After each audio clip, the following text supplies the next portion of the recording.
These? Oh no, I can't. Oh, you can't? I'm just a co-host. All right, fine. I mean, you totally could take ownership, but I'll do it. Oh, smooth. I like that. There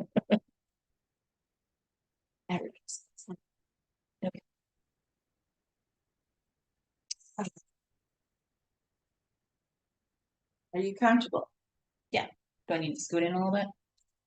You do whatever you want, Just trying to take up the space of the frame. but I can always zoom in and Okay. crop. All right. Just gonna move that because it's gonna distract my brain. Okay. That sounds very good. Yeah, I'm fine with that. You fine with that? Yeah. Okay. All right, I'm good. That's the teaser for ADHD right there. Yeah, I think You had to move the cursor nailed it.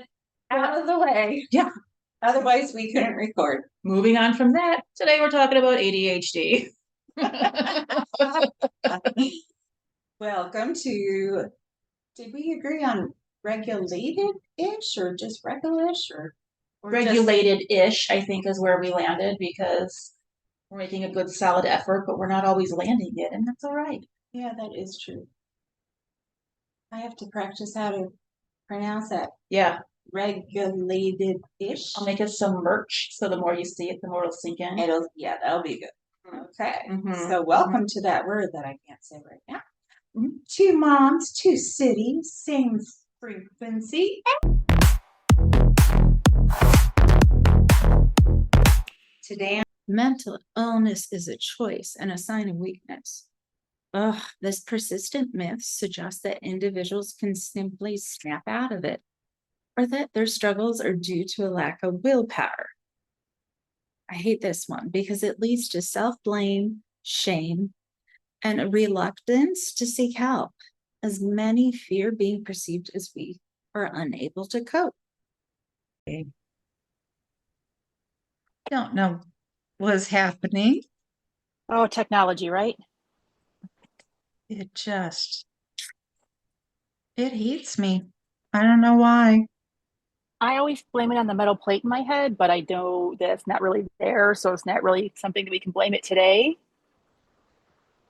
Well, you can start using it. People always question. Yeah, I don't have metal in my head, but I'm sure there's something. So, You know what? You got the COVID vaccine, right? It's that tracking chip that they put in your arm. That's what it is. Yep. I'm on to you, U.S. government. Oh my goodness. Oh, how are you? I'm doing all right. Family. So awkward. How are you doing?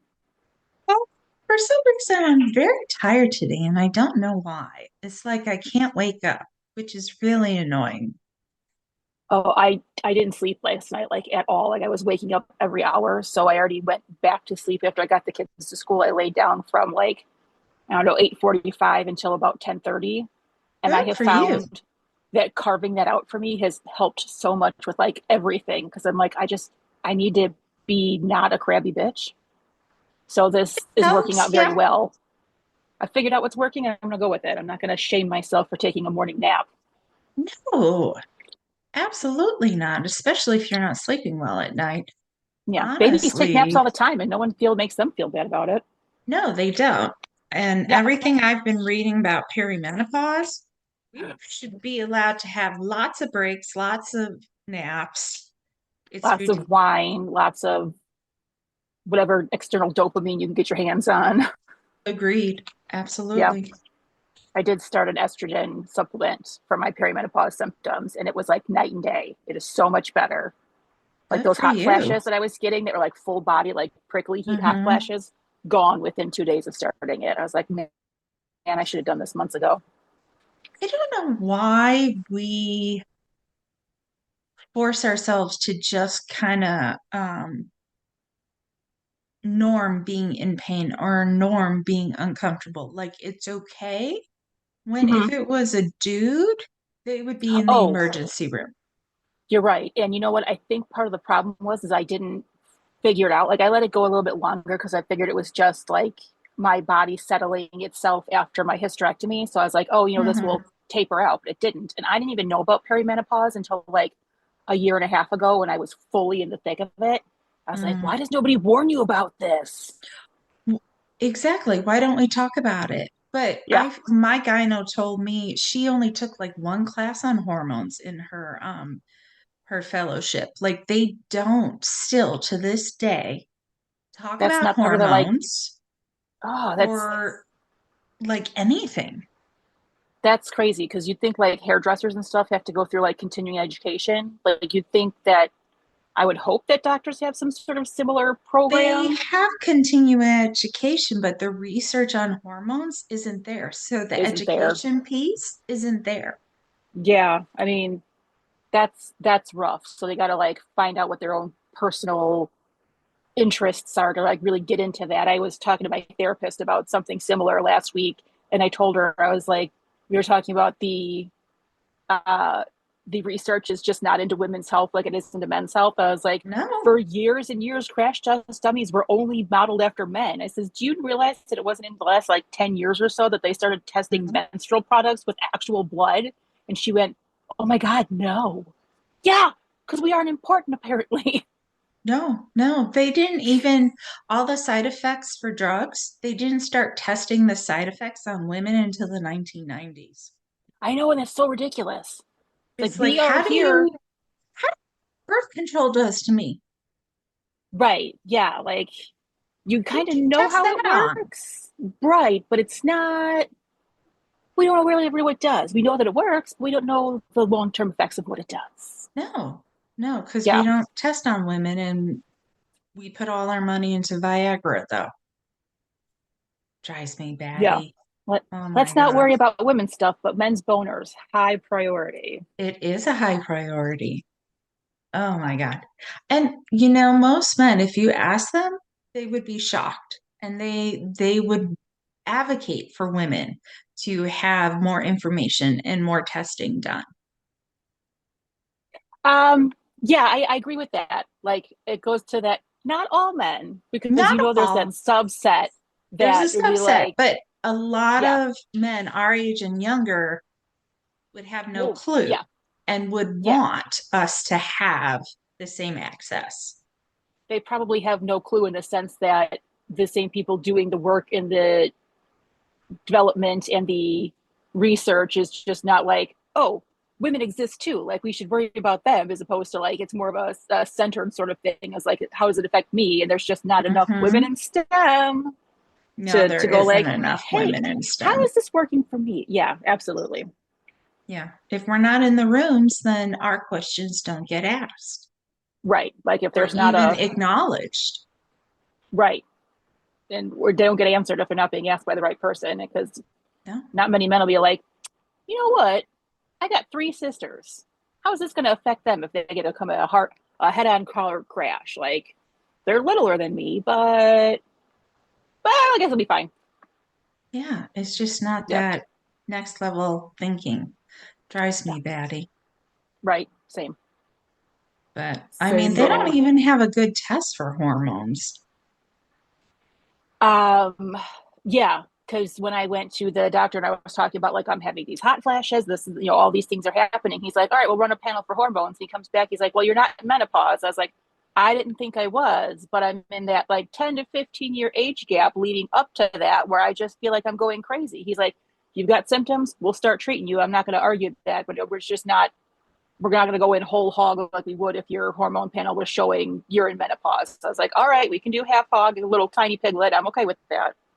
They don't have, um, I don't know if it's specific enough test or um, Sensitive enough. sensitive, thank you, enough test to get the perimenopause. And also, like with like insulin levels, your hormones go up and down throughout the day. Right. So, if my hormones normally shift at like 5 o'clock at night, but my blood work's done at 9, Yeah. you're Yeah. not going It's to not going catch to be it. accurate. Yeah. No. That's how I felt with like my thyroid hormones. Like I was Mm, complaining for years. I was like, something's not right. these are all the things that are happening. And it took one doctor and the blood test at the right time that caught them like 3 times what they should be, when every other test is like, oh, well, they're in normal range, so there's nothing wrong with you. So just more reason of you thinking you're going crazy. But I was like, look, no, they're look at them, look. It just happened to catch at the right time, and everything's changed since then. So it's just a matter of keep going, keep advocating, I guess. Not everybody, though, has the time to do that or Yeah. has been taught to use their voice like that, which sucks. But yeah, or having somebody be, some people might call it tenacity. I call it stubborn ladiness. Is like, I'm not going to stop. Like, you can tell me that you think I'm fine, but I am telling you I am not fine. So we're going to keep having this run around I tell until something clients gets that figured out. so much in therapy, especially when I get women around menopause age coming to me. Mhm. I'm like, yes, I know your doctor sent you to me. And yes, mental health and therapy can absolutely help. Right. But if your hormones are out of whack, there is no coping skill in the world that's going to get your hormones back under control. So, Yeah, I like, can help you with a lot of things, but your hormones ain't it. so keep advocating, keep pushing, find a different doctor. I'm here to help you through the process, Yeah. but no, it's not all in your head only, Oh gosh, you no. know? But they get told that so much. Oh, it's anxiety. Oh, it's depression. Well, I am like yeah, you're depressed because nobody listens to you. I'm the poster child for that. Like, with all of my obscure medical history, I was having such terrible stomach issues like 2 years ago. So I had to go meet with Or, this for this gastroenterologist, and I told Chris, I was like, I would like you to take the day off and come with me, because I'm going to have one more doctor tell me there's nothing wrong with you. And that's exactly what this part of my French dick did. He was a horrible man. He was a terrible doctor. He looks through a chart. He's like, you need the antidepressants. I was like, I'm on antidepressants. He goes, it's not on this list. And then he turns the page and goes, oh, there it is. Well, I don't know what's wrong with you then. I was like, oh, okay. So I start describing my symptoms, and he cut me off. And then Chris yelled at him, and then he yelled at Chris, and I yelled at the both of them. I was like, this isn't helping anybody. But I just wanted to know, doctor, you never actually laid a hand on me at this point in time. You've done no physical examination, and it ain't happening now, because we're getting the fuck out of here. I was so mad. And Chris is like, do they do that to you all the time? I was like, it's not the first time. It's not going to be the last time. yeah. But the number of doctors in my life that told you, oh, there's nothing wrong with you. You need to take a walk, get outside, take some vitamin D. I was like, it's not fixing what's happening here. Oh, So I know. it was kind of refreshing to have somebody else see it. But it sucks that you have to have them see it because they don't believe it. Yeah, and it's not that he didn't believe it. It's just he He didn't didn't understand how he extreme had it never was. witnessed it Yeah. to be a part of it, and that's what I wanted. I was like, felt like a self-fulfilling prophecy that I brought him to see how I get treated, and I got treated that way. I was like, well, like, this is not the first time. This is not the first go round. But it No. was just like, it's maddening to have people go, oh, you're fine. You're fine. There's nothing wrong with you. You're fine. No. No, I had such stomach issues when I was in high school, and it went from, oh, it must be anxiety to irritable bowel syndrome to oh, you're gay, so that's why you're just stressed coming out. I'm lactose Oh, intolerant, you yeah. asshole. Yeah. Like, there's a bunch more tests that we can do. Like, have you tested me for Finally, a gluten doctor intolerance? Yeah.